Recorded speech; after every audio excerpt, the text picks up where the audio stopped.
Hi there, I'm Zach from Design Co, and this is Communication Skills in a Winning Candidate. Here at Design Co, we provide multimedia visual and branding solutions for all kinds of political campaigns. We've had the opportunity to work with local politicians as well as folks running for state office, even folks running for Congress. And if you're interested in running for Senate or President, we'd be really excited to talk to you. But in this video, I want to talk about two different factors regarding communication and what we perceive to be what we see as winning candidates and what we perceive to be their communication skills that ultimately move them to that place of, really being in a great position to win, right? Magnetizing people to want to support them, to want to donate to them, and ultimately see that campaign over the finish line. So the first thing that I want to talk about is just sort of the raw communication skills, the capabilities, the energy, perhaps you could say, that a person exudes. Now, this is incredibly important, and typically what I recommend to folks is that they start out by picking a few people that they admire in terms of their communication skills, right? So pick a few people that come to mind. Maybe it's, Theodore Roosevelt, maybe it's Barack Obama, maybe it's somebody like Alexandria Ocasio-Cortez, right? All of these people have a unique sort of character, right? A unique presentation that they bring to the world. And ultimately, practicing magnetism and practicing, personal connection their own way. However, when you do this, when you pick out a few people that you actually admire, what I recommend is that you start to compare yourself to them. Get on video. Video is the absolute key for you to be practicing these communication skills, right? One of the number one reasons is that in the modern era, video is the most effective method of digital communication, right? Across the board, what we see is folks that are posting video are seeing, on average 10 to 15 times as much traction, oftentimes more, right? We're working with a fellow who's running for Congress right now, and we're seeing that his video performs, I'm talking like 1,000x the engagement, the reach that any kind of posts perform. And even, the most beautiful of posts. And I like to think that we at Design Co make some incredible graphics. However, the reality is that the video is just so much more high performing. And so this is something that you need to be doing. In doing it, one of the things that you're going to realize, your presentation skills are probably very, quite far from where you want them to be, right? Far from where you would perceive that high energy, that quite magnetic version of yourself really should be. And so what I recommend is that you film yourself, right? You start to get on video. My recommendation is a daily video. It can be a few seconds. It ought to be longer. If you guys are interested in learning about the strategies that we employ at Design Co in terms of content for our candidates, you can drop a comment below this video or reach out to me at zach@designco.co, and I'll sort of walk you through this process. But the bottom line is that you need to have video of yourself speaking so that you can start to compare it to those people that you idolize. It's okay to idolize people. It is okay to model after people. And in fact, you have to, right? You are more than likely at the very beginning of your journey, more than likely have minimal awareness or skill regarding public speaking. That's okay. You have to start somewhere. And so what I recommend is that you find these people that you would like to model, that you would like to work towards that sort of a presentation, and start to compare yourself in your videos to them in their videos, right? Let's just talk about the things that we're going to look for, right? So number one is really body language. One of the first things that people notice when you walk into the room, whether you are on video, whether you're actually physically walking into a location, is the energy that you carry, right? It is your posture. Is your posture straight, or are you hunched over, right? These kinds of things give psychological feedback to a person. Is this person opened up? Are they bold? Are they brave? Do they feel confident in that space? Or are they hiding, right? Are they kind of shrugging themselves away? Are they sort of trying to hide from the spotlight and be secondary? This is one of the first things that you want to start to think about. And that shows up in your face quite a bit as well. So posture and facial expression are huge. You'll notice in my videos that I make a lot of facial expressions. I'm moving my face quite a bit. Well, there's a reason that I do that. And it is because you perceive me a certain way, right? You are more engaged as you see my eyes widen, or this kind of vocal cadence, perhaps you could say, as it moves. It creates emotion in a person. It elicits a psychological reaction. And so this is what you want to start to do. You want to start to observe yourself in your face, right? Do you look like kind of surprised or nervous or scared? Do you look sort of like overly confident and cocky, right?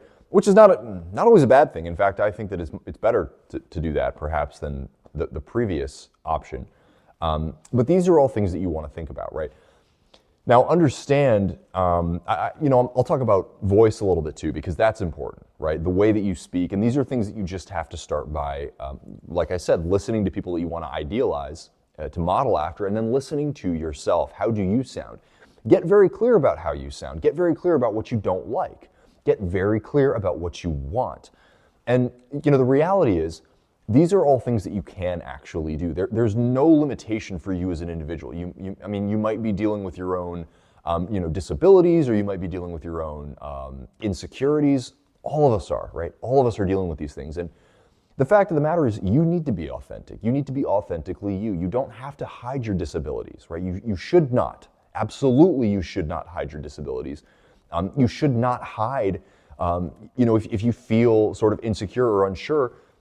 Being honest about that is better, but being honest about it in a way that you're actually moving towards a better outcome, right? You're moving towards improving yourself and building into a place where you actually do feel quite confident with your message and your position, right?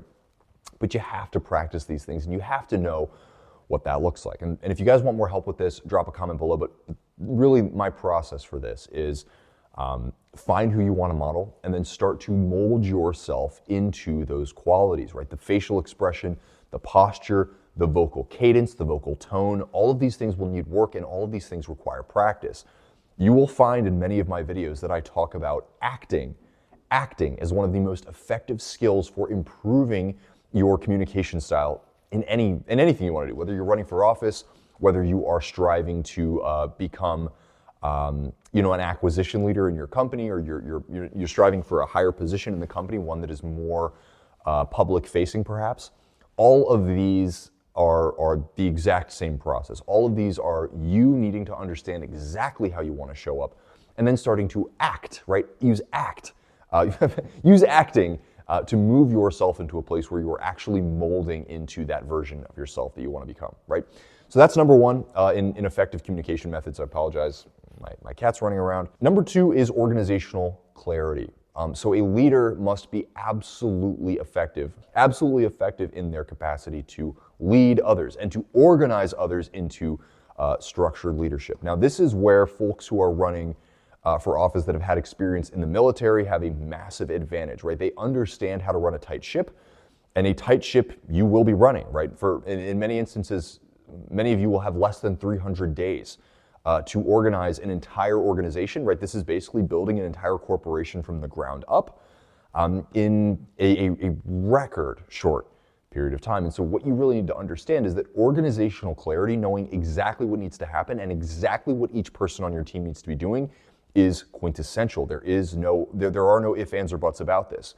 You need to be practicing clear communication. You need to be practicing compassionate, clear communication, right? Not only do you need to know what's going on, right? Every single piece of the timeline, every single piece of the deliverables that are coming out of your group, and knowing what each person's role is in doing that. You need to make sure that you are communicating with people in a way that is compassionate. You cannot lose your team members, right? You can't afford them breaking down or burning out, and it's a huge obligation for you, because, like I said, this is a very short amount of time, and these people are going to be under tremendous pressure already. And so you need to be very, very good at clearly communicating exactly what needs to happen, the what, and exactly when that what needs to happen by, right? So when is the draft required? So for example, as a media agency, we need to know exactly when that draft is going to be required, right? Exactly when that final deliverable is going to be required. Because then we can backtrack from there, and we should understand what the what is, right? And hopefully you are finding team members who you can effectively delegate to and have a good sense of ownership over their own processes, right? That they don't need you there constantly to be updating them and sort of micromanaging. However, at first, you need to be thinking from the perspective of, I do everything, and I need to be absolutely clear with every single person on my team with exactly what needs to be happening. So That's number two, organizational clarity. Like I said, if you folks need help with organizational clarity, DesignCo is moving into a place where we are offering not just brand strategy, multimedia visuals, and the branding for campaigns, the videos, and you know, the logos and these kinds of things, but we are also starting to move into strategy, so campaign management, overall location-based strategy, you know, network strategy, these kinds of things. If that's something that you need help with, if managing the leadership of your campaign is something you need help with, feel free to reach out to us. Again, it's zach@designco.co, and I'd be more than happy to help with that. If you heard anything in this video that you feel like you need help with, like I said, you can reach out to me, you can drop a comment. I'm gonna try to be releasing more videos just like this to help you through this process of running for office. This is a massive undertaking. You know, you are doing something that is truly admirable. You are showing up at, you know, for the highest level of service for your community and the constituents therein. And so, you know, you deserve a lot of accolades, even just for this, even just for running. And so, if we can do anything to help you, it would be an absolute honor. Like I said, I'm Zach from DesignCo. We do whatever we can to help progressive candidates win. If you found this video helpful, give it a like, hit that subscribe button for more content. See you in the next one.